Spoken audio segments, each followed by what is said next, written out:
Well, good afternoon. Can you all hear me? Let's test it out on my other device. Let's see. So far, it's no.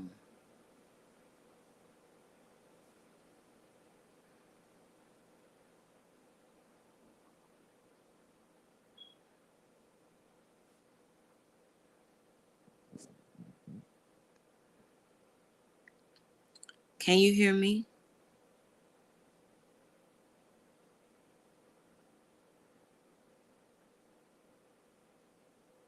Hey, Miss J, can you hear me?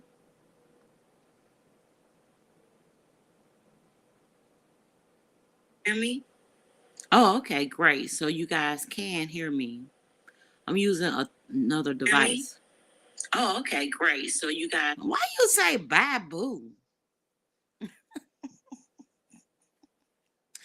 All right, so listen, y'all. I had watched this Netflix documentary called Our Father, right?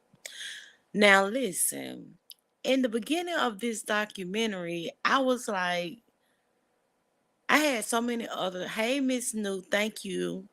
I had so many thoughts in my mind as to which way this documentary would go. But by the end of the documentary, Our Father,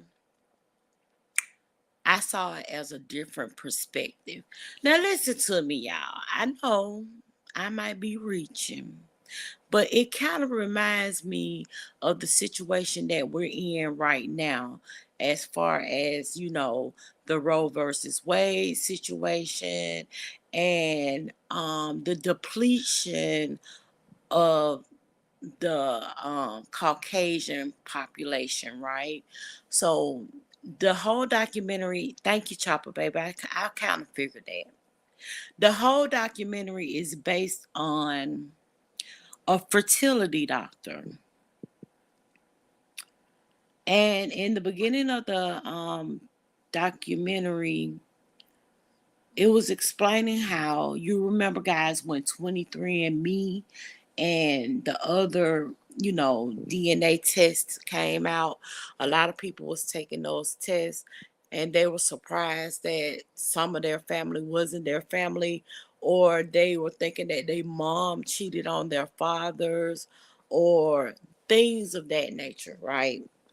So what actually happened was a lot of the women were going to this one particular fertility doctor, and he told them that, look, we're going to get a specimen from a medical student. We only use the medical student 3 times. That way, hey, Queen V Tut, that way the medical student won't be, oversaturating the community. So we're only going to use that specimen 3 times. Well, come to find out, now we are up to 23 siblings, and all of the siblings are his children. They are the doctor's children. In the beginning of the documentary, and I know I'm telling it, I'm sorry, I had to come and talk about it. If y'all go look at it, I'm sure I'll be leaving some stuff out. But this is a pretty good documentary, and you're going to see where I'm going with this, right? So, the girl, she did a DNA test. Her mother said that she was supposed to be from a specimen from a doctor, a student. And the reason why is because her father was having, infertility issues. And so she knew that her specimen was going to not be her father's. But there was some other people that was involved in this situation who mother and father thought that they were putting their DNA together and creating a baby. And unfortunately, when they did the DNA testing, the at home DNA testing, the 23andMe, and I guess Ancestry, they had one too. Come to find out, the father wasn't actually their father. So all this time they've been raising this child, and they've been thinking that this child was their own. They did interviews with the nursing staff of his fertility facility, and they also talked to a person that was his partner in the beginning of the practice. And they all talked about how religious Dr. Klein was. The girl, when she did her test, it came back that there were other people that actually taken the at home DNA test, and they figured that they had other siblings, so they started reaching out. And some of these people were people that they went to high school with, people that they husband was their child's softball coach, or they lived like in a 25-mile radius. Some of these people lived in a 5-mile radius of the doctor. All these people were in the same community, and we're up to 23 siblings, right?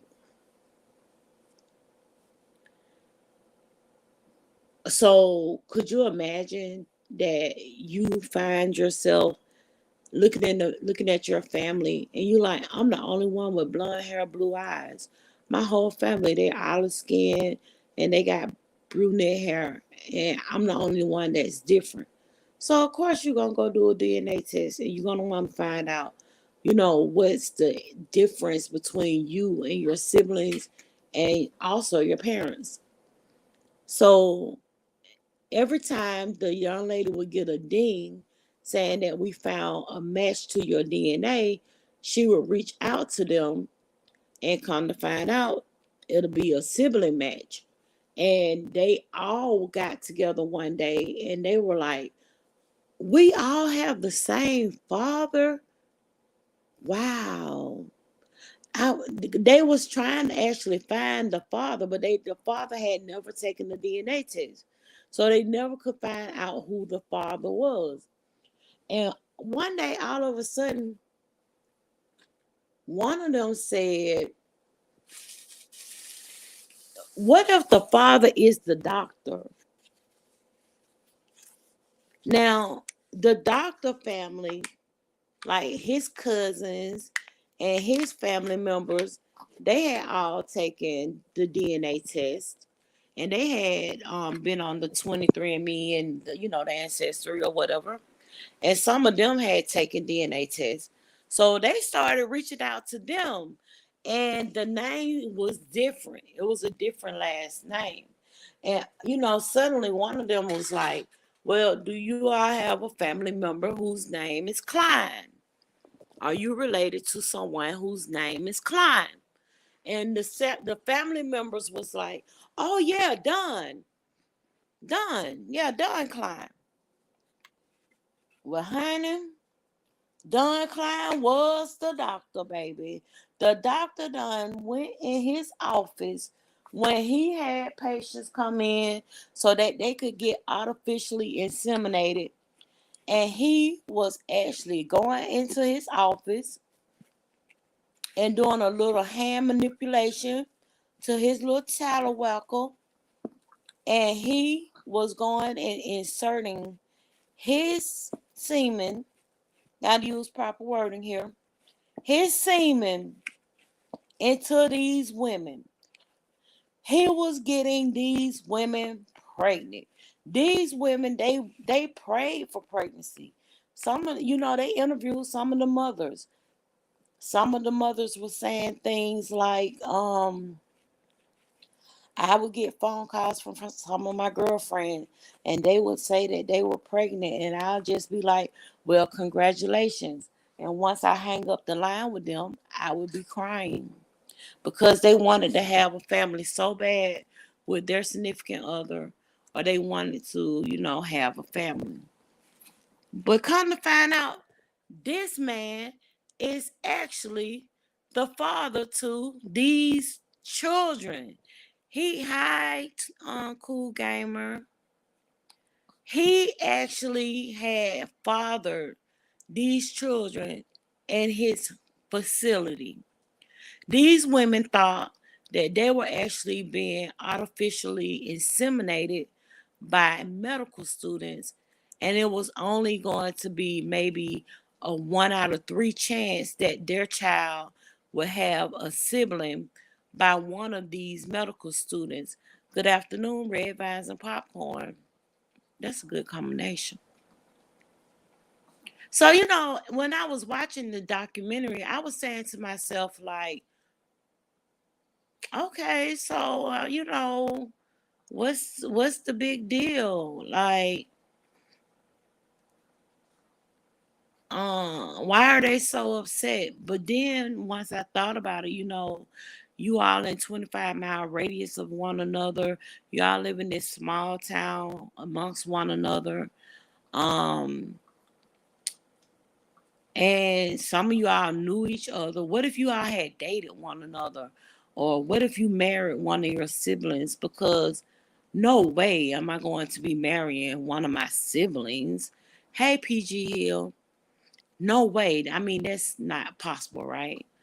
But when you really think about it, it was possible that they could have married one of their actual siblings.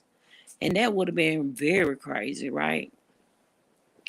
So the more and more I looked at this documentary, I was thinking to myself, hey, TC, I was thinking to myself, like, oh, wow. So they could have had a child by their sibling, not even know it.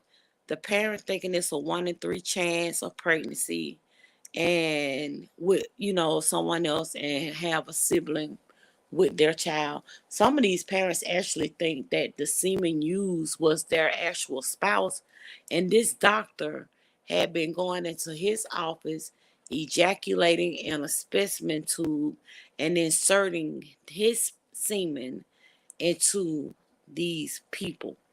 So the young lady actually reached out to the news station because she had already been reaching out to the federal government because she felt like it was something really weird. Why would this man be going this far with this whole situation? So she reached out to the federal government, but no one was returning her calls. No one was returning her emails. So she kept reaching out to the local news station. The local news station started reaching out to the doctor. And the doctor was saying things like, oh, no, well, it's just, maybe up to maybe 3 or 4. But it, like I said, it kept going up to 20 and 22 and 23, and not just 3 or 4 children. He tried to make an excuse and say that this day the semen had died, so we couldn't use that. So we just used my own. And then some of the people were even saying things like he still was in a euphoric state when he came and put that semen inside me because he had just ejaculated in the specimen tube, and he came in while I had that paper sheet on my knees and my legs in a stirrup, and he inserted his own semen inside me. And I feel like I went to his office like 15 times, so he raped me 15 times. So I started saying to myself, like, oh, wait, that's a lot. That's a whole lot. Wait, y'all really going way off course. Now, that's a great imagination, but it's not me. That's not my situation. I cannot speak for her. Maybe she do feel like she was mentally raped. Maybe. Maybe. So, the more and more deeper we get into it, I saw where at least 9 of the siblings got together and they went and met with him at a restaurant to have a conversation. They said that he was basically asking them questions like, "What do you do for a living? How successful are you?"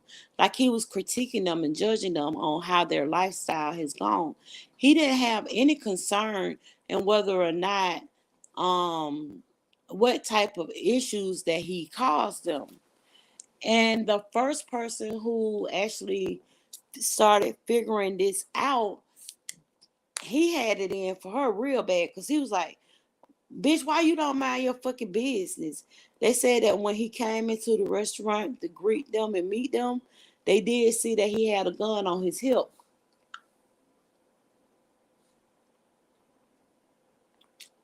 He had a gun on his hip.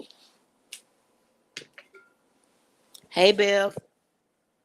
Yep. He had a gun on his hip. So he was ready for whatever they was going to have to go down. You know, he was ready. And so yes, girl. Ooh, yes, girl. Red Vine, if you looked at this, you know where I'm going with this, right? We talking about our Father. Our Father. You know where we going with this, Red Vine? I told y'all it's reminding me of the times that we're in today, right? Kind of remind me of that other show. I couldn't never get into it because they were saying there was like a whole lot going on it. But the ladies always wore the scarlet capes. I can't think of the name of it. If you know the name of it, put it in the comment section below. Put it in the chat. But the ladies was wearing the scarlet capes. Something to do with childbirth or something like that. Okay, so whew, thank y'all for my moderators being in the chat. Thank y'all so much.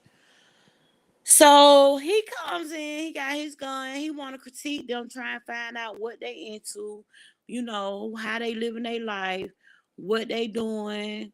They want he wanted these kids to be in the political arena some kind of way, and he wanted them to be, you know, doing certain things. And for the most part, he kept quoting one particular Bible scripture, and that Bible scripture was, I don't remember the one, but it had to do with, I knew you before you were in your mother's womb. And it's a Bible scripture, right? I'm sorry, I'm killing the series, but like I said in the beginning, I know that I will miss a whole lot of points. Go watch it; it's still gonna be worth the wait. I just could not wait. I had to talk about this because when I got to the hour and 9 minute mark, I had already figured out his plan. I did. So the news station, they had been reaching out to him. They was like, "We want to interview you. Can we please interview you?" And he was like, "No, you can't interview me. You need to be safe. You need to be safe." While the one child, she was like, "I don't understand, like, why the federal government won't get back to me. I'm trying to get in contact with the federal government. I need for them to tell me why is it okay for him to insert his semen into over hundreds of women and have hundreds of children in the same community, in the same area. We could be marrying our siblings, our brothers, our sisters. How could he do this to us? And the federal government don't want to have anything to do with it." Finally, he ended up saying that he would have an interview with the news reporter. And the thing that she recalled was he told her that she needs to leave it alone. He called the daughter and told her that he don't mind her telling everybody about her situation or what she's gone through, and that she found out she had other siblings out here, but she don't have to go national with it. She could just leave it, leave it where it's at. Oh yes, this is based on a true story. Yes, ma'am. Out of Indiana. And he threatened her. He said, "If you don't stop and this damage my marriage, I will have to say my own, I have to do something about this. And she called me, him at the restaurant. I'm sorry, I have to talk about it. Listen, y'all, go watch the movie, okay? I was actually doing a review, and most times, um, when people do reviews, if you ain't looked at it already, then it kind of give you an insight on what to expect when you go and watch whatever you going to watch. But honestly, I think that it's all about in his mind, it's all about population control. Um, they believe in Quiverfull. Quiverfull is a Christian theology position that seeks larger families as a blessing for God. And that's what they believe in his church. And Sophie, if you don't get your little ugly self out my face, they believe in that. That's why I titled this video Quiverfull. Um, it's just I feel like they're trying to increase the population, and down into the documentary, one of the that's when they start figuring out that they feel like that's what his whole goal was. Um, I feel like it has a whole lot to do with the Roe versus Wade situation.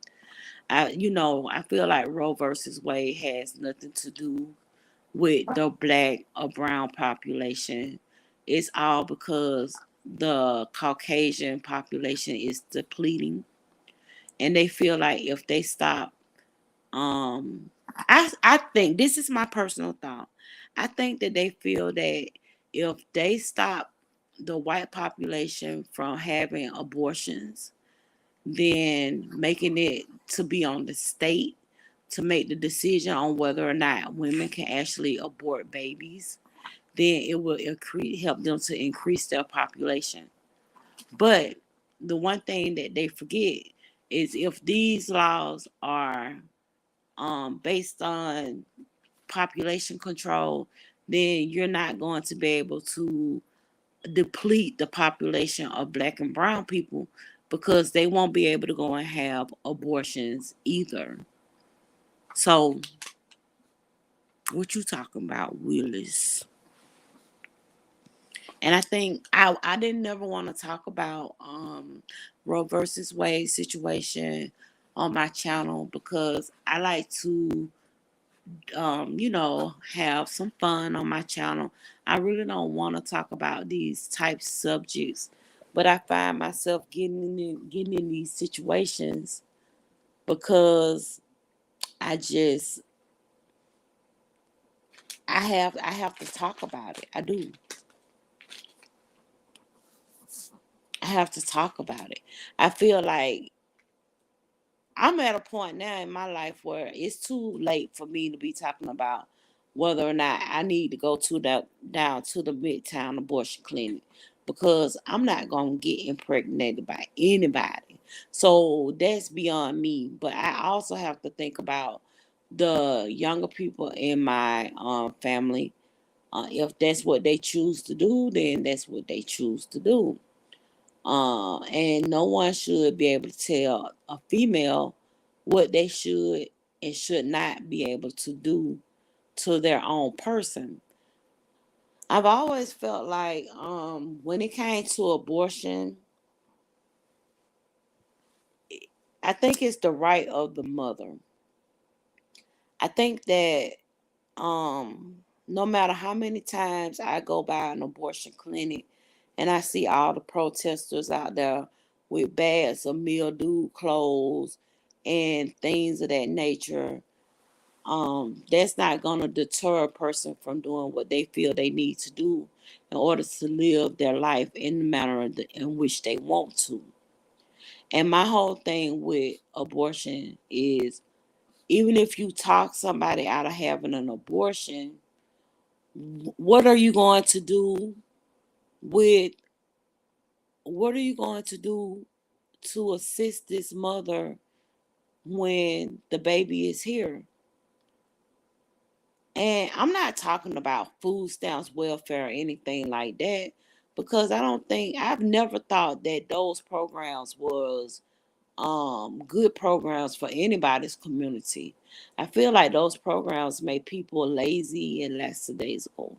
Now, there are some programs that feel like, oh, bitch, you done been on these food stamps this long. We're going to help you get a job down here to the food stamp office. And sometimes people use those benefits towards the good, and they find themselves in bigger and higher positions in life. They're able to actually advance their life in a manner in which they thought that they would never do. And therefore, some of those programs work. But I've seen where people get on those programs, they work those jobs a few months or maybe a year or so, and then they find themselves getting into another program that where they if they go to school, they'll increase their benefits. So after the abortion has been you've been talked out of not having your abortion, who is going to help these people with these children? And like I said, I don't think that food stamps, welfare, or government assistance is the proper alternative. I've always felt like if you're not able to, um, at some certain point of your life, be successful in a manner in which you could take care of your children without the assistance of the government, and no offense to anyone, I feel like you shouldn't have children. Period. Period.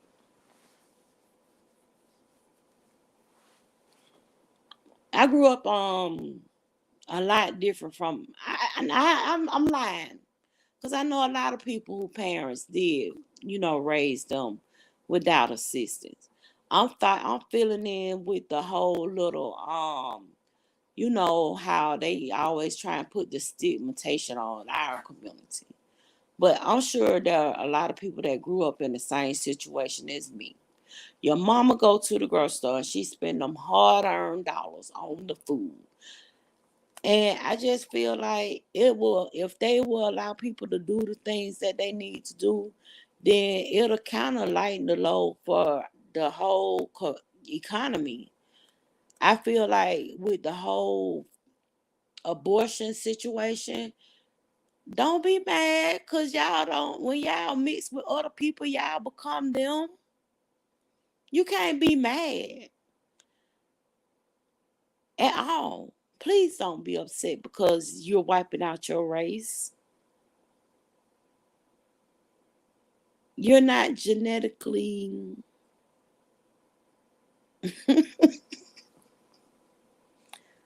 See, I figured it out, y'all. They be mad at them black people because them black people genes so strong, baby. It'll eat through that. Sorry, sorry.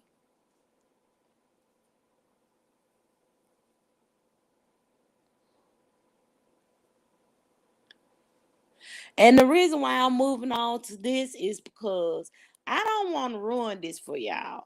I want y'all to go and look at this documentary. It's about an hour, 30 minutes long. It's called Our Father, and it's on Netflix. And once you get to the point where they're gonna actually bring it up, the siblings, they're gonna be talking.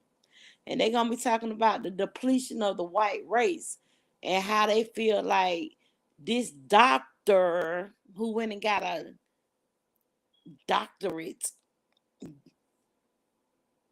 is working for the government.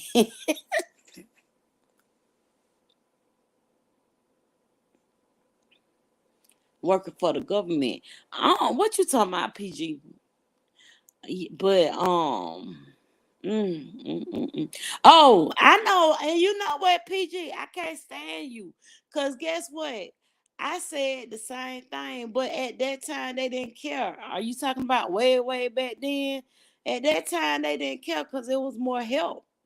Listen, who that was, Mr. Marcus. Mr. Marcus put up a 60-minute video. It was from the TV show 60 Minutes. He put this video up, and this video really, really made me feel away. I wanted the house myself because for whatever reason, I love a nice Victorian home. As you can see, the name is Scarlett O'Hare. No, the name is actually from Scarlett O'Hara. I don't know why I like that fucking movie. It just, and it's not because, listen, it's just a time where I don't know how I would have been during this time. But I don't know. I just love, I can't explain it, y'all. Don't think I'm no coon because it ain't got a goddamn thing to do with that. But nothing to do with that. Nothing to do with that. Just that that's one of my favorite movies. Um and I don't know. I just like Victorian homes. If I would have been during that time, I probably would have been a dressmaker because I love the goddamn the whole. I like the clothes. I like the hoop skirts. I like all that shit. But they weren't finna have me in a fucking field because I would have been goddamn somewhere else, have my own dress shop or some shit like that. I couldn't have been one of them. Not me. They would have killed me first. They would have killed me first. Like, yes, girl, gone with the fucking wind. What I said. A lot of people ain't never watched that movie. And I don't know why not, because there's a lot of other movies that a lot of people have watched, and it have been, you know, based on those times. Shit, I could look at the Django 1,051 times too, but they Django fucked them up. I believe I would have been them. Yes, Scarlett would have been a centrist. You felt like that when you watched Roots. Okay. Oh, okay. So I ain't weird. But I've never really wanted to tell y'all where they came from because you know how y'all get. You know how y'all get. I loves my peoples, but hmm,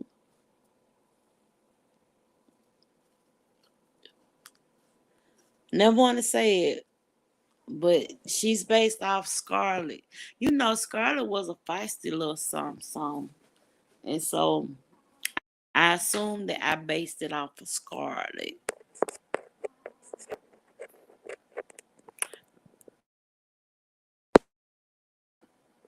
Girl, let me tell you something about that one. When I tell you I like Player Club and I would have been a stripper. I would have been a stripper. So you know.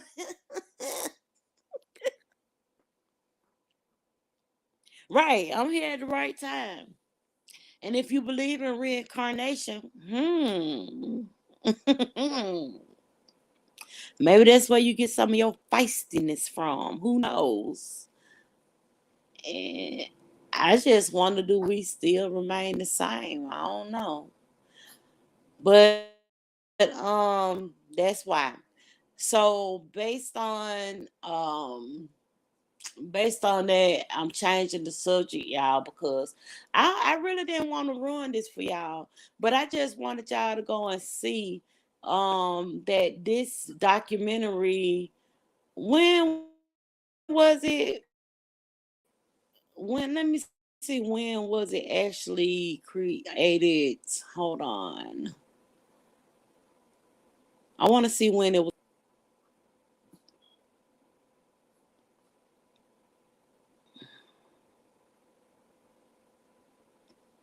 Well, I think that it's new. I think it just came out on May the 16th. I wonder though, like, were they were they thinking about the times that we're in now? And but some of these children, their mothers went to these facilities when and like what I think one of them said that they were born in like 98. So that could have definitely been one of my children. Now, you would have been Rick's girl. Rick was a hoe. You hear me? Rick was a hoe.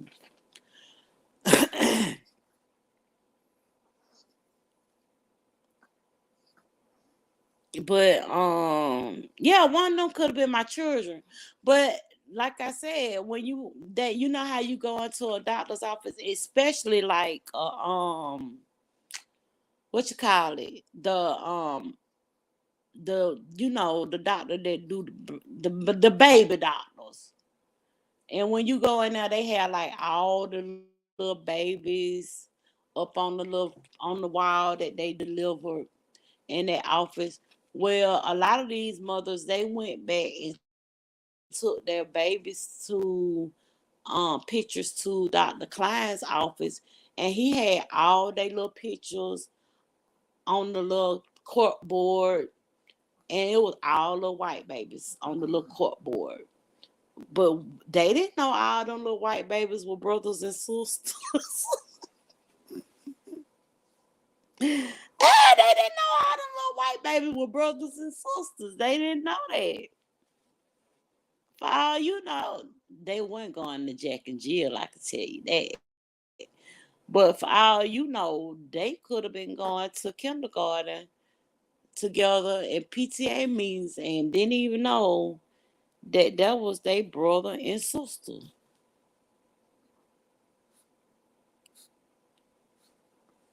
Oh, child, that's see that how you get them wrong turn type people. Them wrong turn type people. Hey, y'all ever watched that movie Wrong Turn? Where, ooh, like them people way up in them Virginia hills, where you could tell it's a whole lot of ancestry going on. But they wouldn't have been doing it on purpose. They would have just been like, why my child coming out the farm?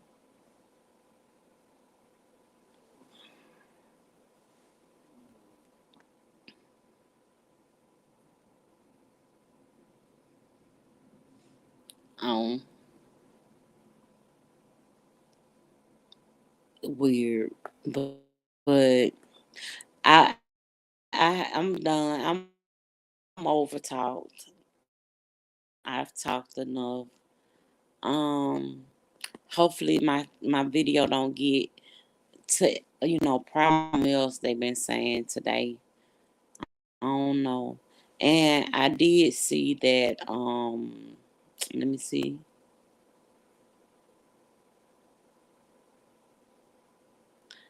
If y'all ain't following my friend Rockwell, y'all need to be following my friend Rockwell. My friend Rockwell has been going off on Rico the Brat for the last 24 hours. Y'all know one thing about Rockwell. Once she latch on to you, she ain't gonna let your ass go until she get fucking tired. And she been fucking with him all day long and nights. I went to bed listening at this girl fuck with that boy. And she on his ass again. Let me see. She got a schedule. Or is she live? Hold on.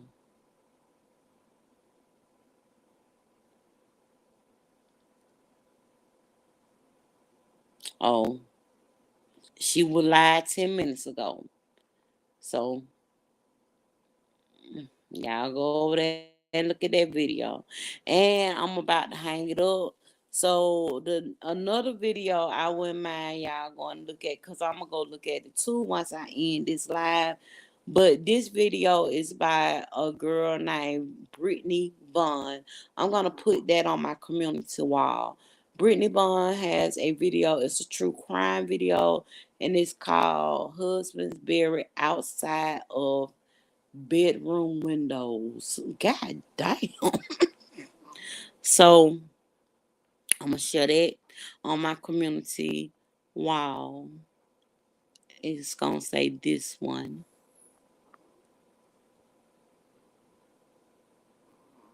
Guys can hear me.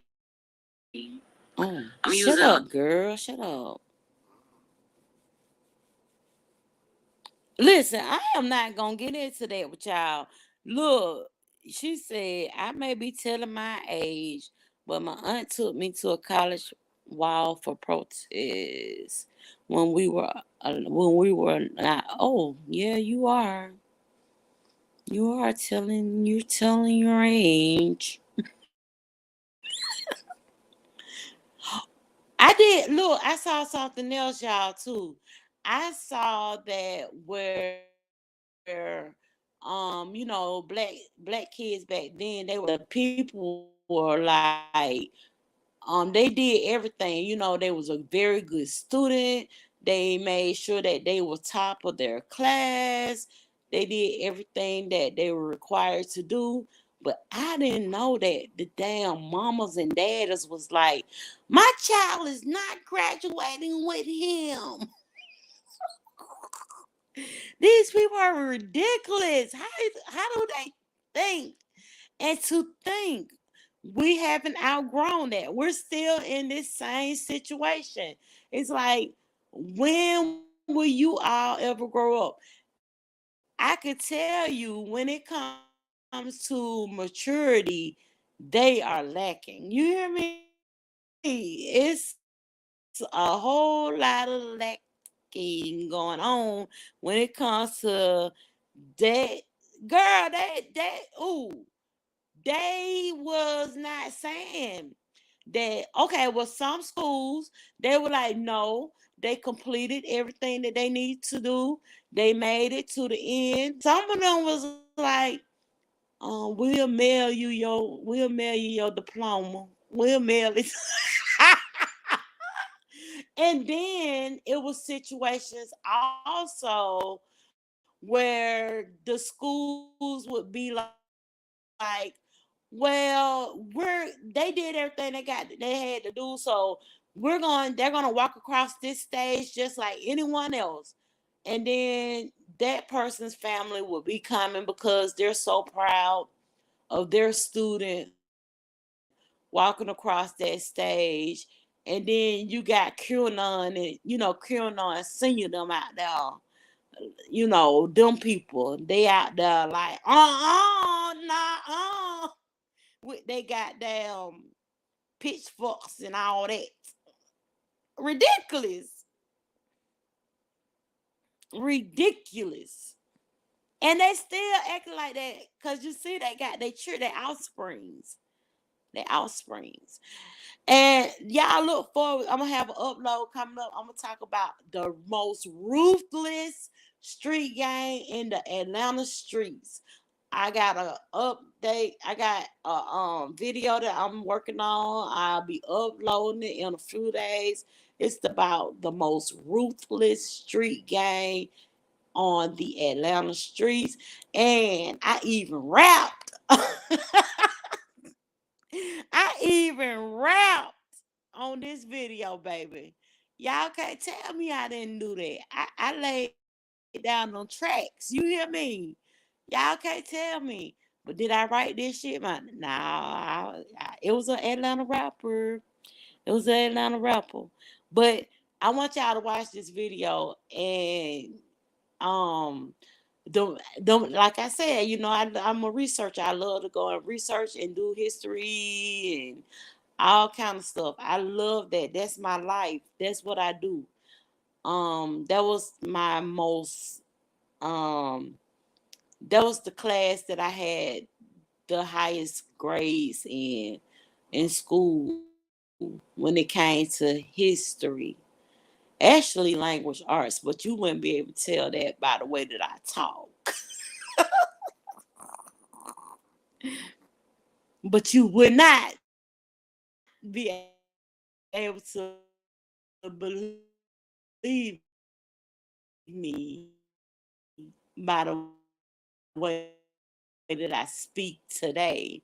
But yeah, language arts history, that was my jam. And I believe that has a lot to do with why my name is Scarlett O'Hare now. I was touched by the movie Glory. It made me cry. People in the classroom looking at me like, bitch, what the fuck?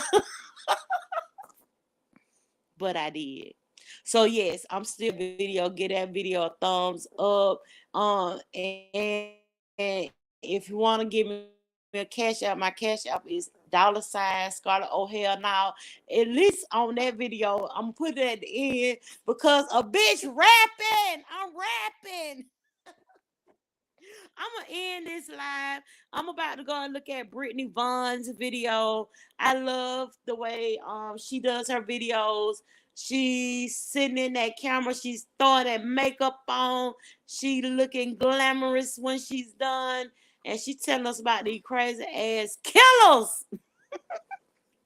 But I love y'all. Y'all have a great day. Please for watching. You all have a wonderful rest of your day. Bye.